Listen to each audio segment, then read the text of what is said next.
क्या ऐसा संभव है कि भारत की एक बेहद ताकतवर पूर्व प्रधानमंत्री का जो राजनीतिक उदय था, मेरा मतलब है सत्ता के गलियारों में उनके ऐतिहासिक संघर्ष और फिर उनकी वो शानदार जीत, क्या वो महज कोई राजनीतिक दांवपेच ना होकर सितारों में लिखी एक गणितीय समीकरण का हिस्सा था?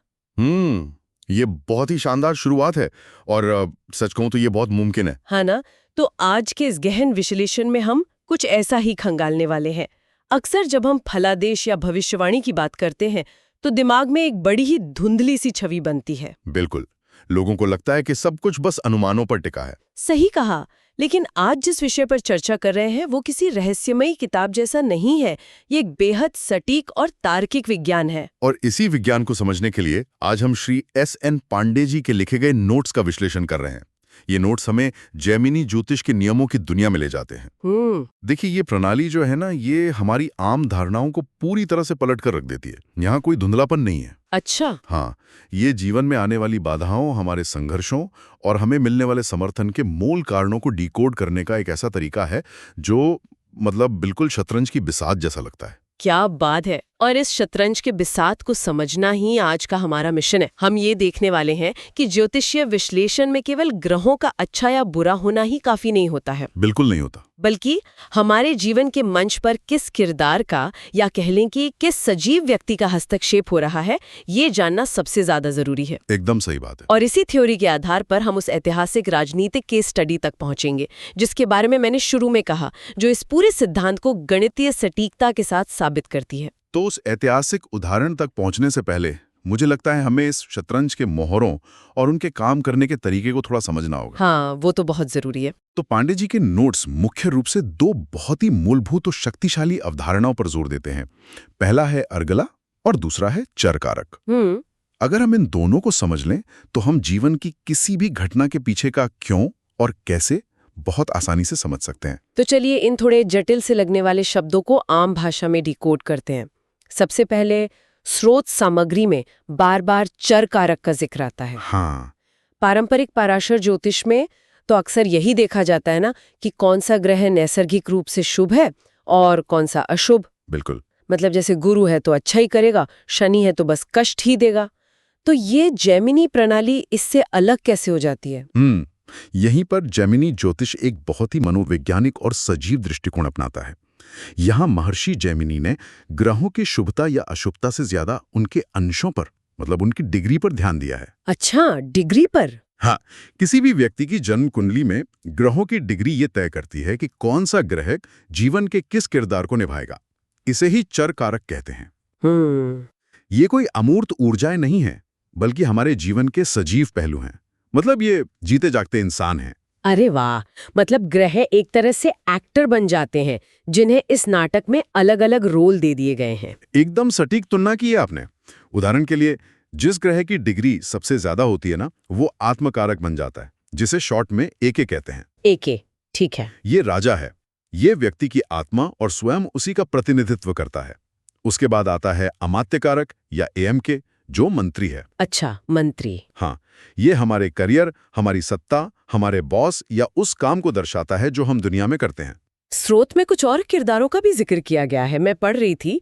जैसे एक भात्र कारक है जिसे बीके कहते हैं, जो भाई बहनों और गुरुओं को दर्शाता है। बिल्कुल। और मातृ कारक यानी एमके, जो माता का प्रतिनिधित्व करता है। हाँ, और इनके साथ दो सबसे दिलचस्प और चुनौतीपूर्ण किरदार भी हैं। एक है ज्ञाता कारक या जीके। जीके। ये किरदार हमारी बीमारियों, शत्रुओं, प्रतिद्वंदियों और कभी-कभी हमारे उन रिश्तेदारों का प्रतिनिधित्व करता है जिनसे हमारा हमेशा एक वैचारिक या संपत्ति का टकराव रहता है। ओहो, ये तो काफी भारी रोल हो गया। हाँ, और अंत में है दारा कारक या डीके, जिसकी डिग्री सबसे कम होती है। ये जीवन साथी, व्यापारिक साझेदार या अगर कोई सार्वजनिक जीवन में है तो ये जनता का कारक होता है। तो ये तो हो गए हमारे इस नाटक के पात्र। अब आते हैं दूसरी सबसे महत्वपूर्ण अवधारणा पर, जो है अर्गला। नोट्स बताते हैं कि अर्गला का सीधा सा अर्थ है हस्तक्षेप या इंटरवेंशन।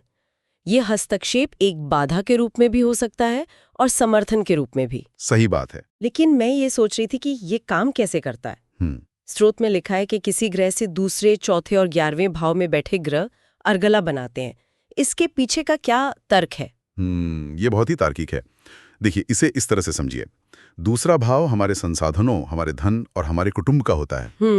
जो हमारा बेस है। बिल्कुल, ये वो आधार है जो हमें खड़ा रखता है। अगर कोई आपके संसाधनों पर बैठ जाए तो वो आपके अस्तित्व में सीधा हस्तक्षेप कर रहा है ना। हाँ, ये तो है। इसी तरह चौथा भाव हमारे सुख, हमारी शांति और हमारे घर का है। और 11वां भाव हमारी आय और इच्छा पूर्ति का है। अच्छा। तो जब इन महत्वपूर्ण स्थानों पर कोई ग्रह बैठता है तो वो आपके मूल स्थान पर या उस ग्रह पर एक शक्तिशाली अर्गला यानी हस्तक्षेप बनाता है। इस पूरी व्यवस्था को समझने के लिए ना मैं कोशिश कर रही हूँ कि कोई ऐसा दृश्य दिमाग में बने जो बस हमेशा याद रहे। अच्छा, तो इसे एक बहुत ही एक्सक्लूसिव वीआईपी क्लब की तरह समझिए। वीआईपी क्लब, ठीक है। मान लीजिए आपका करियर या आपका अमात्य कारक वो वीआईपी क्लब है और आपको उसके अंदर जाना है। अर्गला वो दरवाजा है जिससे होकर आपको गुजरना है। अब जेमिनी ज्योतिष कहता है कि बात ये नहीं है कि दरवाजा लकड़ी का है या लोहे का। तो बात क्या है? बात ये है कि उस दरवाजे पर गार्ड बनकर खड़ा कौन है। दरवाजे पर खड़ा व्यक्ति ही आपका चर कारक है। क्या बात है, मैं इस एनालॉजी को समझ रही हूँ। मतलब अगर उस दरवाजे पर आपका दारा कारक यानी जीवन साथी खड़ा है, हाँ, तो वो आपको देखकर मुस्कुराएगा, वो आपके लिए दरवाजा खोल देगा और आपको वीआईपी लाउंज तक ले जाएगा। ये तो एक समर्थन वाली अर्गला हो गई। बिल्कुल सही कहा। और अब इसके विपरीत सोचिए। अगर उसी दरवाजे पर ज्ञाति कारक खड़ा है जो आपके शत्रु या ईर्ष्यालु प्रतिद्वंदियों का प्रतिनिधित्व करता है, तो क्या होगा? तो वो पक्का मुझे रोक लेगा। हाँ, वो आपसे पास मांगेगा, वो नियम कानून की बात करेगा, 100 सवाल करेगा और आपको अंदर जाने से रोकने की पूरी कोशिश करेगा। उफ, ये एक बाधा वाली अर्गला हो गई। यानी सारा खेल इस बात का है कि हस्तक्षेप करने वाला किरदार आखिर है कौन। अब जब हमने इस वीआईपी क्लब के दरवाजे और किरदारों को समझ लिया है ना, तो चलिए थ्योरी से निकलकर थोड़ा व्यवहारिक दुनिया में चलते हैं। चलिए। स्रोत सामग्री में 3 बहुत ही शानदार उदाहरण दिए गए हैं जो ये स्पष्ट करते हैं कि आम जीवन में इन चर कारकों का खेल असल में कैसे काम करता है। तो पहले उदाहरण को लेते हैं। ये अमात्य कारक यानी एएमके पर दारा कारक यानी डीके की अर्गला का उदाहरण है। जैसा कि हमने चर्चा की, अमात्य कारक आपका प्रोफेशन है। अब मान लीजिए कि अमात्य कारक से चौथे भाव में दारा कारक यानी मतलब जीवन साथी बैठा है। क्योंकि चौथा भाव सुख और आधार का है, तो इसका सीधा सा अर्थ ये हुआ कि व्यक्ति के करियर में उसके जीवन साथी का एक बहुत बड़ा और सकारात्मक हस्तक्षेप होगा। बिल्कुल। वास्तविक जीवन में इसका मतलब है कि व्यक्ति शायद अपने करियर में एक बहुत ही सामान्य गति से चल रहा हो। हाँ। लेकिन जैसे ही उसकी शादी होती है या वो किसी के साथ बिजनेस पार्टनरशिप करता है, उसके करियर में अचानक एक भारी उछाल आ जाता है। अरे वाह! उसे अपने पेशेवर जीवन में सुख और स्थिरता मिलने लगती है, क्योंकि दारा कारक ने उस वीआईपी क्लब का दरवाजा खोलकर उसे अंदर खींच लिया है। ये तो बहुत ही सकारात्मक स्थिति हो गई। लेकिन स्रोत में जो दूसरा उदाहरण है ना, वो थोड़ा डरावना और चुनौतीपूर्ण लगा मुझे। वो ज्ञानाकारक वाला? हाँ, ये आत्मकारक पर ज्ञान कारक की अर्गला के बारे में है। आत्मकारक मतलब आप स्वयं, आपकी आत्मा, और ज्ञान कारक का मतलब है आपकी प्रतिद्वंद्वी। और स्रोत बताता है कि अगर आत्मकारक से ठीक दूसरे भाव में ज्ञानाकारक बैठा हो तो एक बहुत ही जटिल मनोवैज्ञानिक और व्यावहारिक स्थिति पैदा करता है। कैसे? याद रखिए, दूसरा भाव धन और पारिवारिक संसाधनों का है। इसका मतलब है कि व्यक्ति का स्वयं आगे बढ़ना चाहता है, लेकिन उसके संसाधनों के भाव पर उसके विरोधियों या ईर्ष्यालु रिश्तेदारों का कब्जा है। ओह, यानी धन या पैतृक संपत्ति को लेकर हमेशा विवाद की स्थिति बनी रहेगी। हमेशा। व्यक्ति को अपने जीवन में आगे बढ़ने के लिए अपने ही लोगों से या विरोधियों से हमेशा एक कदम आगे रहने के लिए लगातार संघर्ष करना पड़ेगा। हाँ, यहाँ ज्ञातिकारक उस विकास के दरवाजे पर एक ऐसी बाधा बन के खड़ा है जिससे व्यक्ति को जीवन भर जूझना पड़ सकता है। ये तो काफी मुश्किल है। इसके विपरीत तीसरा उदाहरण देखिए। 11वें भाव पर भ्रातृकारक की अर्गला। 11वां भाव लाभ का है, सबसे बड़ी इच्छाओं की पूर्ति का है। और भ्रातृकारक मतलब बड़े भाई बहन या गुरु। तो अगर गुरु या बड़ा भाई इच्छा पूर्ति के भाव में बैठकर हस्तक्षेप कर रहा है, तो जीवन में उनका मार्गदर्शन एक वरदान साबित होगा। एकदम सही। वो व्यक्ति के सफलता के रास्ते की सारी रुकावटें हटा देंगे। यही इस थ्योरी का सबसे दिलचस्प हिस्सा है। ये तीनों उदाहरण स्पष्ट करते हैं कि हमारे जीवन के विभिन्न क्षेत्रों में सफलता या संघर्ष महज एक संयोग नहीं है, बल्कि उसके पीछे कोई ना कोई सजीव किरदार पूरी ताकत से खड़ा होता है। यहाँ मेरे मन में ना एक सवाल आ रहा है। जो लोग ज्योतिष को थोड़ा भी समझते हैं वो भी शायद यही सोच रहे होंगे। बताइए।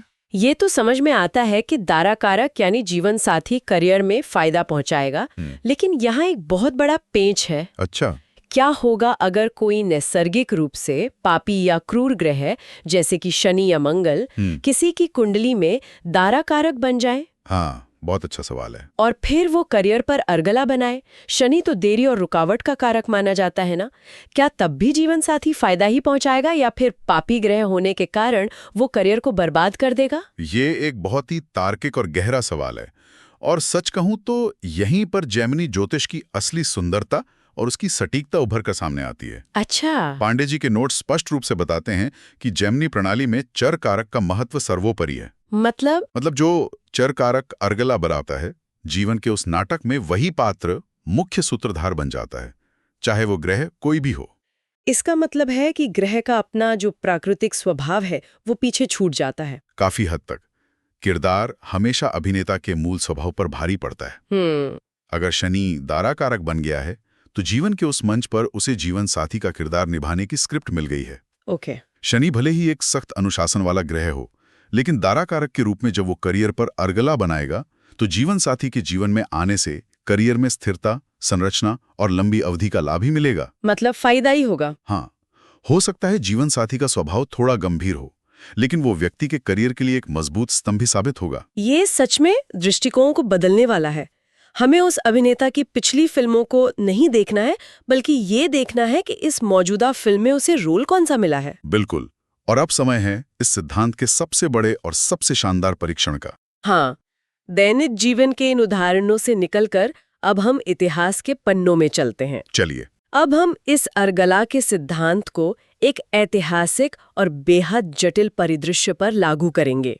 हम बात कर रहे हैं भारत की पूर्व प्रधानमंत्री श्रीमती इंदिरा गांधी की राजनीतिक बिसात की। जी। स्रोत में इसे अल्टीमेट केस स्टडी के रूप में पेश किया गया है, ताकि अर्गला और उसे काटने वाली विरोधार्गला के कॉन्सेप्ट को पूरी तरह से समझा जा सके। ये केस स्टडी वास्तव में दिखाती है कि कैसे जब ग्रहों के ये किरदार बड़े स्तर पर काम करते हैं तो वे देशों का इतिहास तक बदल सकते हैं। बिल्कुल। लेकिन देखिए, आगे बढ़ने से पहले एक बहुत ही महत्वपूर्ण बात स्पष्ट करना आवश्यक है। हाँ, वो डिस्क्लेमर। हाँ, इस केस स्टडी में हम जिन भी राजनीतिक घटनाओं, पार्टियों के गुटों, नेताओं या ऐतिहासिक पलों का जिक्र करने वाले हैं, वे पूरी तरह से स्रोत सामग्री में दिए गए ज्योतिषीय विश्लेषण को समझाने के लिए हैं। बिल्कुल। हमारा उद्देश्य यहाँ किसी भी राजनीतिक विचारधारा का समर्थन या विरोध करना नहीं है।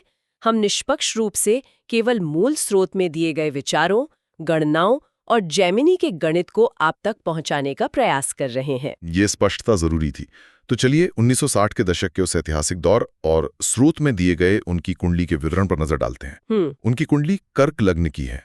उनके सत्ता, करियर और पद का कारक यानी उनका आमात्य कारक शुक्र है, जो धनु राशि में छठे भाव में बैठा है। ठीक है। उनके विरोधियों और प्रतिद्वंदियों का कारक ज्ञाति कारक चंद्रमा है, जो मकर राशि में 7वें भाव में है। और उनके दारा कारक की स्थिति भी बहुत रोचक है। राजनीति के क्षेत्र में दारा कारक केवल जीवन साथी नहीं होता है, हाँ, बल्कि जनता या मासिस का प्रतिनिधित्व करता है।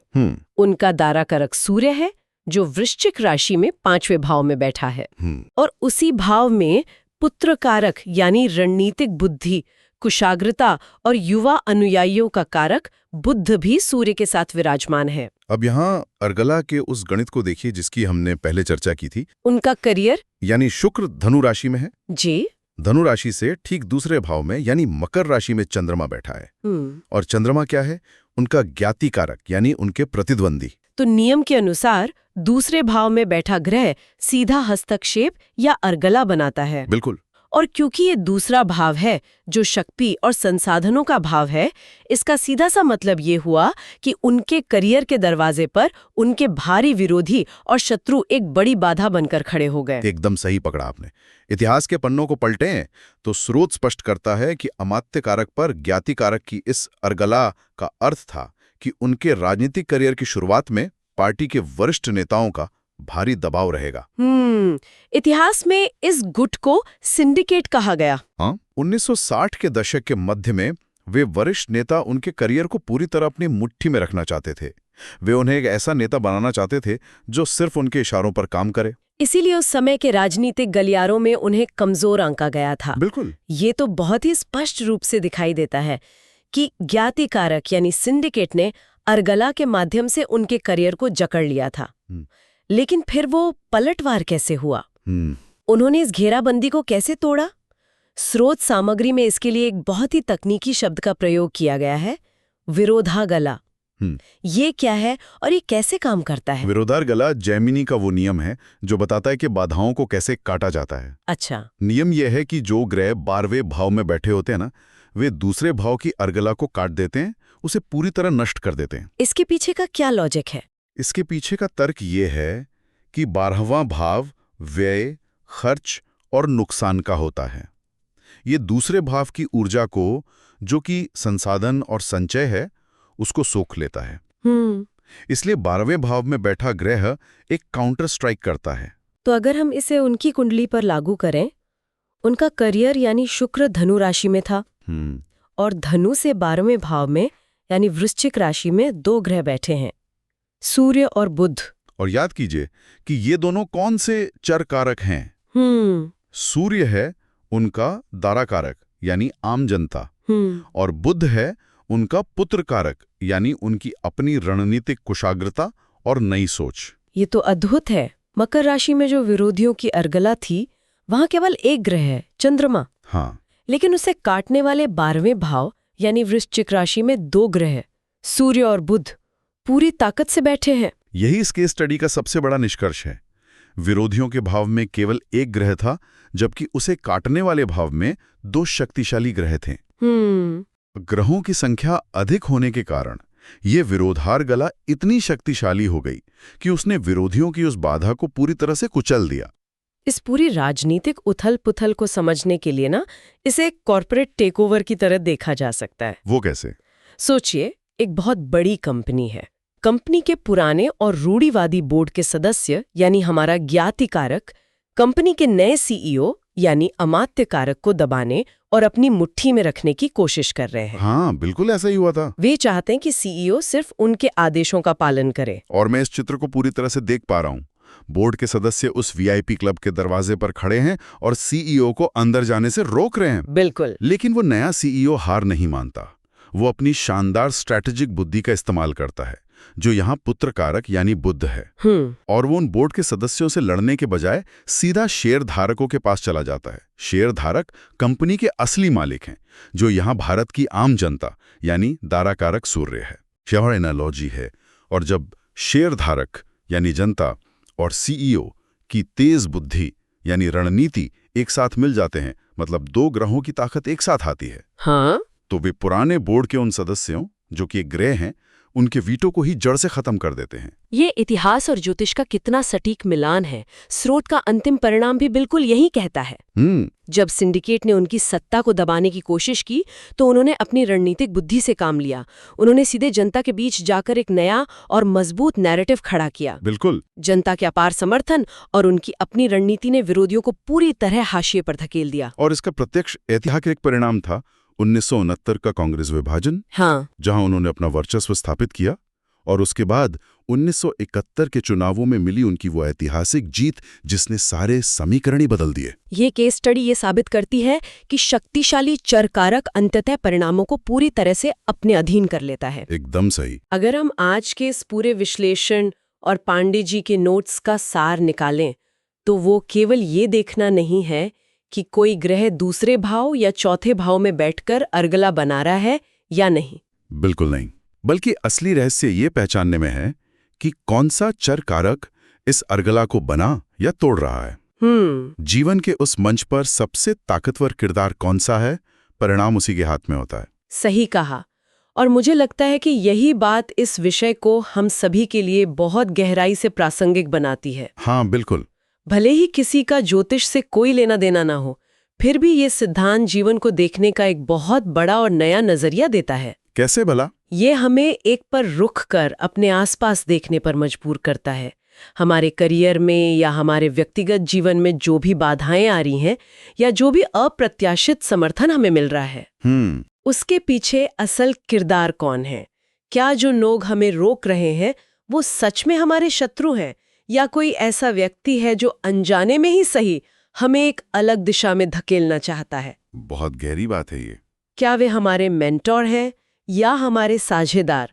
जीवन के उस क्लब के दरवाजे पर कौन खड़ा है और उसका असली रोल क्या है, ये पहचानना सबसे जरूरी है। ये तो एक बहुत ही व्यवहारिक जीवन दर्शन है।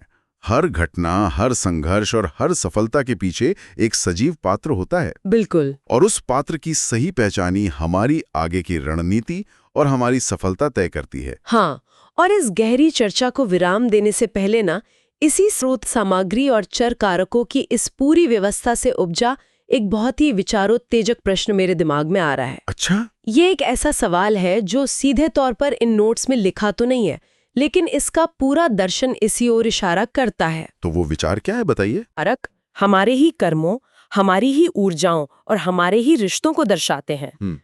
तो जब दो लोग एक साथ काम करते हैं, चाहे वे एक ही ऑफिस में काम करने वाले सहकर्मी हों, एक बॉस और कर्मचारी हों, या एक ही घर में रहने वाले पति पत्नी हों, हाँ। तो क्या ऐसा हो सकता है कि ब्रह्मांड के इस गणित में एक व्यक्ति का आत्मकारक यानी उसकी स्वयं की उन्नति और उसके सपनों का ग्रह दूसरे व्यक्ति की कुंडली में उसका ज्ञाति कारक यानी सबसे बड़ी बाधा या शत्रु बनकर बैठ जाए? ओहो, ये तो मानवीय रिश्तों को देखने का एक बिल्कुल ही अलग और चौंका देने वाला नजरिया है ना?